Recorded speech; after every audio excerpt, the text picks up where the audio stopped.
زه وایم ما راته په مخکې باندې ویلي وو چې ننکوتري بیلوله به واده نه کوئ، پونډن له به واده نه کوئ، مورتې له به واده نه کوئ، بېکاره بېروزګاره لوښي له به چې د کار او د ګټې قابل نه دی هغه له به نه کوئ.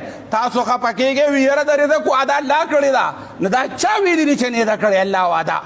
دا کم داسې کافر وی چې هغه وایي چې الله واده نه راکړې. ولې په دې ته نه پوهېږم چې الله د رزق واده کړې ده؟ پیغمبرانو سره یې کړې وه که نه یې وکړې واده؟ پیغمبران خو چا د اوسپنې کار کوه مزدوري به یې کوله. داود علیه السلام د اوسپنې کار کړی دی، د لاسو پیسې محنت یې کړی دی، مزدوري ګټله. نوح علیه السلام د لرګي کار کړی دی، محمد رسول الله تجارت کړی دی، محمد رسول الله جهادونه کړي دي. پیغمبر صلی الله علیه وسلم په یو زمانه کې په مزدورۍ باندې چیلې هم سرولي دي. موسی علیه السلام بیزې سرولي دي په مدین کې، مزدوري کړې را.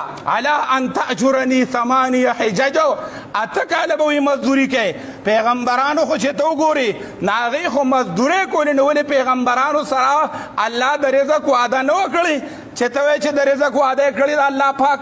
ولې نه ده کړې؟ خو خبره دا ده چې کله یو سړی هغه د روزۍ د ګټلو قابل نه دی، هغه د ښځې د ساتلو نه دی، چې زنانه بیا په کور کې دغه شانتې ناسته ده، کله څوک راځي او کله څوک راځي، نه د خوړلو څه شته نه د څښلو څه شته، او د زنانه عزت بیا تار په تار کېږي. کله یې پنجاب غاړې ته مخامخ کوي، کله وله دلته ګرځي راګرځي.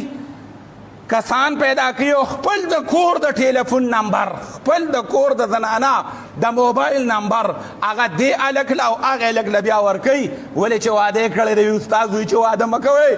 وایي استاد د واده په حق کې دی، صحیح ده، خو دا قرآن کې یوازې دا خبره نه ده چې ګنې الله روزي رسان دی. قرآن کې دا هم دی چې لقد خلقنا الانسان فی کبد. الله وی انسان محنت نه پیدا دی، انسان د محنت دپاره پیدا شوی دی. قرآن دا هم وایي وان لیس للانسان الا ما سعی. انسان ته به د خپل محنت د خپل کړاو بدله میلاویږي، چې دی کم کړه وکړي، دی کمه بدله وکړي، دی کم عمل وکړي، د هغې صله به ورته میلاویږي. مریم علیه السلام په قرآن کې د هغې په نوم باندې صورت دی، لیکن هغه مریم هغې ته الله تعالی وی، الله تعالی ورته وی مریم وهزي الیک بجذع النخلة تساقط علیک رطبا جنیا.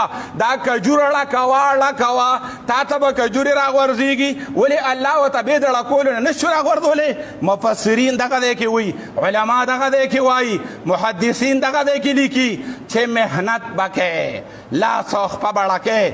الله پاک د رزق واده کړی ده، خو تاله چاچې درکړي دي، تاله خپې درکړي دي، او پیغمبرانو مزدورۍ کړي دي.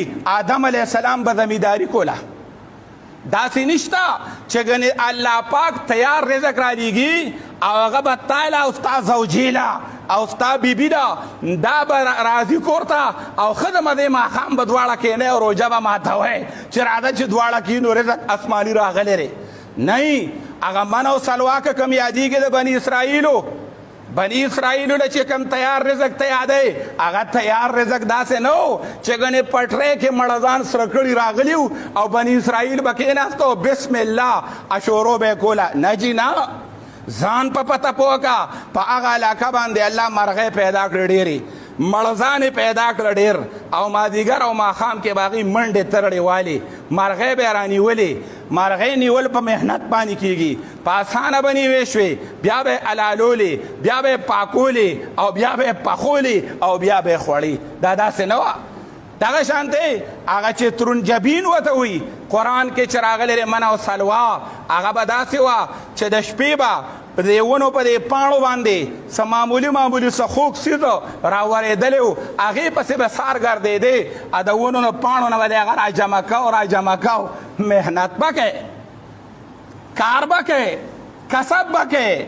انو چې کم نوجوان هغه صرف ټک ټاک زده کړی دی، صرف هغه مطلب دا دی چې موبایل کې لفظ زده کړی را او د ښځې را ساتلو نه دی، نو دا به یاد ساتي. قرآن دا هم ویلي دي چې ولیستعفف الذین لا یجدون نکاحا، چې د نکاح توان او طاقت یې نشته، ښځه نشي ساتلی، داسې سړي له به واده دا به نه کوي، هغه دې ځان وساتي. محمد رسول الله صلی الله علیه وسلم ویلي چې چې د پیسو توان او طاقت دې نشتا نو تا باندې روجي نیولي د علي رضی الله تعالی عنه ژوند ته وګوره. علي رضی الله تعالی عنه د پیغمبر صلی الله علیه وسلم په پرورش کې دی، د الله د پیغمبر صلی الله علیه وسلم کشر دی، لیکن چې کله د پیغمبر علیه السلام بچه فاطمه رضی الله تعالی عنها دا ورته واده شوه، نو علي رضی الله تعالی عنه وی مال جدا کاندر او زه به ځان له کار کومه. دا نه چې زه به د خر کاکا کره دیری مه اوسو. د نبي علیه السلام د کور نه به ښکلی کور د چاو، د نبي علیه السلام د کور د رزق نه به پاک رزق د چاو، د پیغمبر علیه السلام د زړه نه به لوی زړه د چاو، د پیغمبر علیه السلام سره چې واده د رزق نه و نو چا سره وه. لیکن علي رضی الله تعالی عنه له د بار د کور او د مزدورۍ انتظام کوي چې اوس به دې ګټي او دې به سټي.